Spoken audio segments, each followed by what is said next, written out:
Заповядай. Благодаря. Сядай. Азис означава, всъщност, преведено е бижу, така ли? Точно така. Бижу, нещо скъпо, нещо ценно, нещо невиждано. Падаш ли си по бижу? Ами, допреди една година носех купища бижута. Много. Направо бях кич. Но сега вече някак си гледах така да се поизчиста малко. Ти ли си избра такава визия? Или имаш човек, който се грижи за имиджа си? Значи, тази визия, прословутата ми визия, аз допреди година и нещо пеех, издавах албуми, но нещо не вървеше, разбираш ли, Гала? Нещо не беше така, както аз го виждах в мечтите си. И няма да забравя един ден с моят продуцент и менеджер Крум Крумов. Седнахме и казахме, бе, нещо куца, нещо има. Има му нещо на този занаят, на този бранш, нещо му липсва. И той каза, искаш ли, вика, да обърнем малко повече внимание, вика, на визията, вика, да те промениме тотално, вика, казва, и да акцентираме най-вече на секса. Как те приеха близките ти? Роднините, родителите? Ужасно. Ужасно, да. В началото беше някакъв ужас. Просто не мога да ти го опиша, не мога да ти го обясня. Някой доброжелател беше занесъл на майка ми един вестник, на който аз съм на първа страница с всичките тези дрехи, тези перуки, на което заглавието беше аз не съм скандален, аз съм женствен. Значи, преди това пристига в Испания. И майка ми се обажда по телефона и казва, какво направи, мамо, със себе си? Тя си мисля, че така изглеждам в живота. И тя ми каза само не ми каза, че така ходиш по улиците. И аз казах, не, майко, това е просто... Това е шоу-бизнеса. Но как да убедиш една жена, която е на толкова хиляди километри от теб, че не изглеждаш така в момента? Майка ми вземе по-желязна от баща ми. Баща ми каза, щом това ти донася и ти носи пари, прави го. Добре, но това дава повод за много клюки, коментари относно твоята сексуална ориентация. Ами сигурно, да. Чел съм и аз някои неща, в които просто спадам в потрес. Кое е било най-потресающото нещо, което си чел за себе си? Че съм бил умрял на операционната маса по време на... Транссексуална операция. Да, нещо такова. Така, мисля, че и аз съм чела нещо.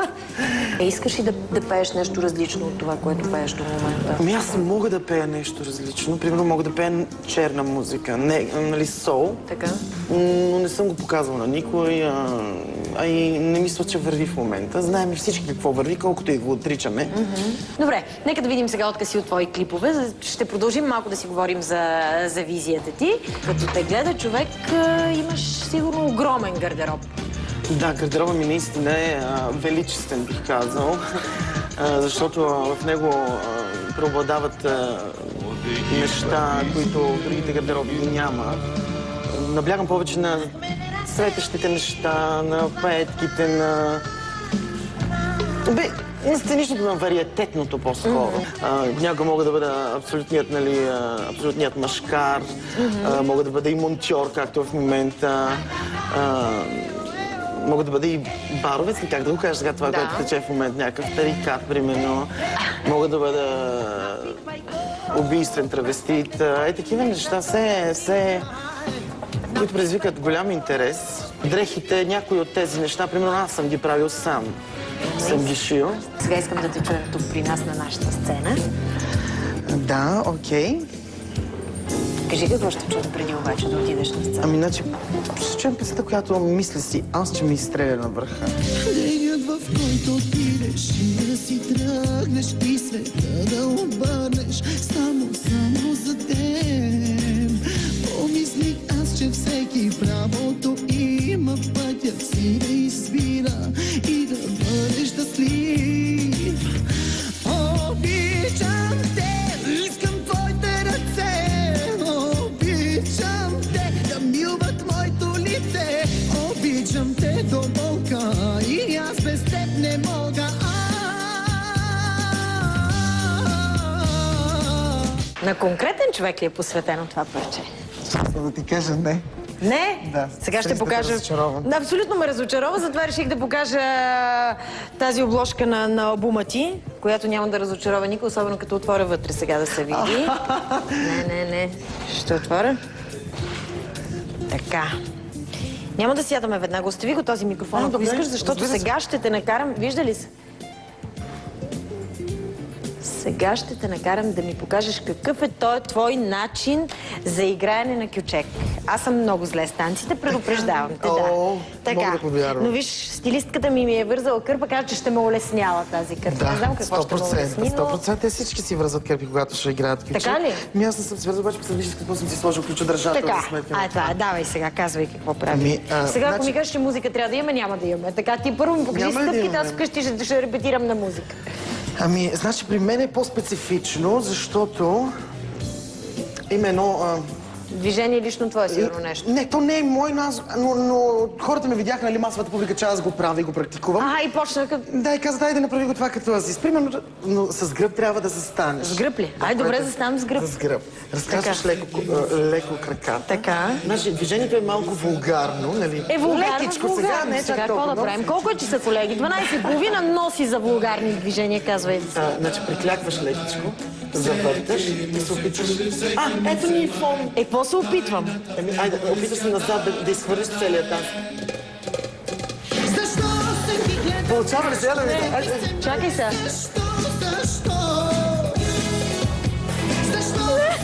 Я да видя, чакай да тегнеш, маси. Не ме гледай, нищо не правя, какво ще ме видиш? Я да видя. Ти чакай това. Ти толкова се... Това не мога да го направя, ако ще... Чакай, аз да се видя. Бързо стой така. Аз да видя. Така, прикля. Не мога така. Можеш го, да. Ти много усморки за някакви. Ето го. Гало, ето го, това е. Дай по-добре да приключим до тук. Да приключим до тук с мой кючек, защото няма да се справя. Искаш ли тук да останем сега да си поговорим мъничко? Ти си започнал на шега. Поне това е моята информация, да се занимаваш с музика. Всъщност днес си емблематично лице в поп-фолка. Как започна? Как започнах? Започнах както по филмите се започва. Нали, американската мечта се сбъдва, нали, от едно обикновено момченце. Сервирах в едно заведение, бях сервитьор. В момента, в който аз си оправях салфетките, нали, подготвих си масите за вечерната ми смяна.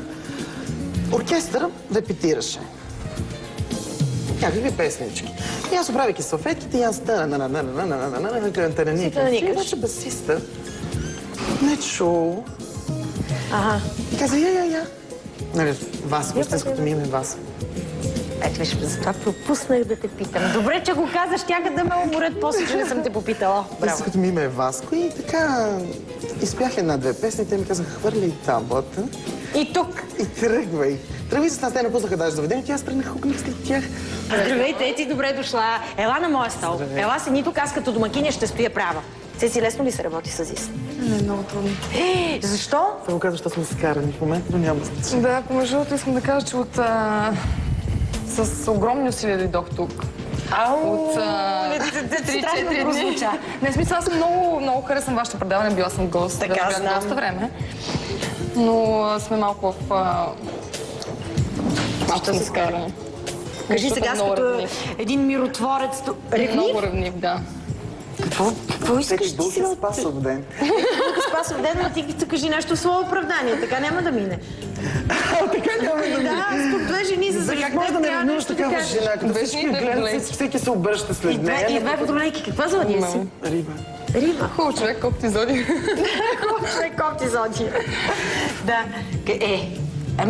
Като не искаш да я ревнуват и всички се обръщат след нея, аз ще ти предложа. Познам 2-3 момиченца, подир които никой няма да се обръща. Така, можеш да рисуваш. Правил ли ти е портрет? Не. Не. Ето, имаш основание да продължиш да му се сърдиш. Няма да му се размине. Абсолютно няма да му се размине. Каквито и комплименти да я правиш, няма да ти прости толкова бързо. Тук сме ти приготвили, виж какви неща. Едно и такова нещо, на което се рисува. Ще те мъчим. Може да не си рисувал отдавна, но сега ще трябва да ми правиш портрет на мен. Винаги съм искал да ти направя портрет. Шегуваш ли си? Не. Съвсем сериозно. Че трябваше да ми кажеш, че си искал да се направя по-красива нещо, да се нагласа, коса, грим, това, онова. Много си красива. Аз не виждам всяка една свина. Аз много гледам твоето предаване. Много ти благодаря. Кажи сега тогава как да заставам, какво да правя. Значи, мога ли да ме рисувам по своя памет, защото значи винаги съм те оприличавал с Монро. Ето.